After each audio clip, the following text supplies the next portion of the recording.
Hi, I'm Patricia Clark, and this is the second in my series on how to minister for satanic ritual abuse based on understanding the structure of the inner world. One thing we learned that is very helpful is that the altars all have demons attached to them. Now this tells us that when we are dealing with an alternate personality, we are also going to have to deal with the demons, because if all you do is help that alternate personality, a little later when you're not there, those demons are going to come and they're going to torment her and punish her because she talked. If you only cast out the demons, they're going to come right back in because they have a legal right to be there because of the sin that is in that alternate personality's heart.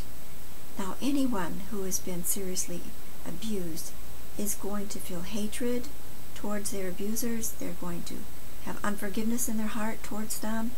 Sometimes they've made vows to serve Satan. Sometimes, always they believe lies. They might have lots of feelings of guilt. And all these things give demons a right to be attached to them.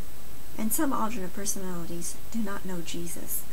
And so whenever we meet one who does not know him, we need to lead that one to the Lord. And that then takes away any legal right those demons have to be there. So it's important that we deal with both the altar and the demons. And as we're doing this, we are clearing out one compartment in the inner world, because usually the altars are isolated in certain rooms with the demons guarding them. And so if you can clear out that room, and you want to be sure to get the alternate personality to the safe place. And the way you do that is you just ask Jesus to take her wherever he wants to take her. And for the most part, he takes them to the safe place. Now, there are some alternate personalities that are very helpful to the system that are not ready to go to the safe place. And those Jesus will have another place to take them, and he'll let us know about that. But it's very helpful to know that we deal with the demons and the alternate personalities at the same time, and then we can clear out one section of the inner world. We do a little part at a time. Now, some people say they can cast out all the demons at once, but honestly, I don't see how that could possibly work for several reasons. One is, as I just said, many of those demons have a legal right to be there. And so if we were to cast them out, they would come right back in. I learned that the hard way early on in this ministry. When before I ever knew about satanic ritual abuse, the Lord just had me doing deliverance ministry. And it didn't make a lot of progress because I didn't know to deal with the reason why the demons were there in the first place. And basically that's because I did not know about all the different personalities, and there was so much I didn't know about. I said the Lord had me ministering in deliverance. He was teaching me deliverance ministry, and he was teaching me that when I cast them out, if I don't deal with the reason why they're there, they go right back in. So that was valuable information for me to know when a few years later God called me to the satanic ritual abuse ministry, and then I knew more how to deal with these things. So demons are there because they have a legal right, and that for that reason we cannot cast them all out.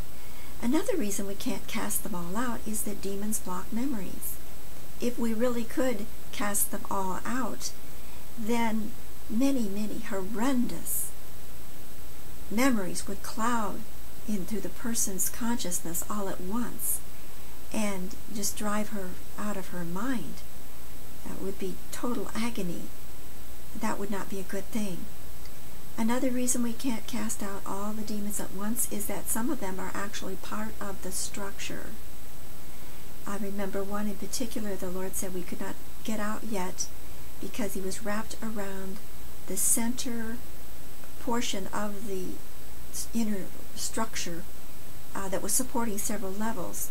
And if we remove that demon, then several levels would crash down on one another. And of course that would be a terrible trauma to this person. And then another reason we can't cast out all demons is that some altars actually want their demons. Some of them believe that the demons are their friends. They'll say that the demons help them through the rituals, and they don't want to turn loose of them. And sometimes there are cult altars. These are altars who have sided with the cult, have chosen to be on the side of darkness. They know they get power from the demons. They don't want to give up their powers. So in such situations, what I do is I ask Jesus to show them what their friends really look like, or who they really are, or to show them what their powers really look like. And they'll see some hideous, awful demon, and immediately they don't want them anymore, and then they'll let you cast them out. So it's very helpful in understanding the structure to know about the many levels, and that the alternate personalities that have more evil in them are on the lower levels, and the personalities that are the presenting structure that help the presenting altars that help the person cope with everyday life are on upper levels, and some little children are up there. It helps us to know this because understanding that demons and altars can come up from lower levels up to the upper levels and traumatize the upper level altars. We can ask the Lord to put away in a cage. That wasn't my idea, that was his idea. I remember one lady, I told her that sometimes we can put the cult altars in cages, and she was really offended that a part of her personality would be put in a cage. But the Lord does that. It wasn't my idea. And so alternate personalities that are on the side of the enemy, who are causing a lot of trouble, God will sometimes just lock them in a cage until the time comes that we can deal with them. And so we can ask the Lord to lock up the demons that would, the altars that would cause problems, and we can bind all of the demons. We can't cast out all the demons, but we can bind all the demons. And sometimes this brings great relief to a person who's just really suffering with a lot of inner turmoil. Just in the last day or two, I have seen this work with a lady who was in a foreign country. I've never met her. We've exchanged a few emails, and she was absolutely desperate, wanting me to help her. And I thought, well, what can I do? I'm thousands of miles away. But she was just going crazy with personalities inside, and demons running around, and doors slamming, and things coming at her. And so the Lord led me to write to her and tell her that she could pray for Jesus to come and lock up the altars that are causing problems in cages, or lock them away in rooms where they cannot get out, and that she could bind all the demons. I also said that she could ask God to bring his angels and station angels around in the inner world, and that might help her. Well, I got an email from her the next day, and she said it worked immediately, and she was so grateful. So this is not a formula, but it is something we can do sometimes that can be very effective for some people.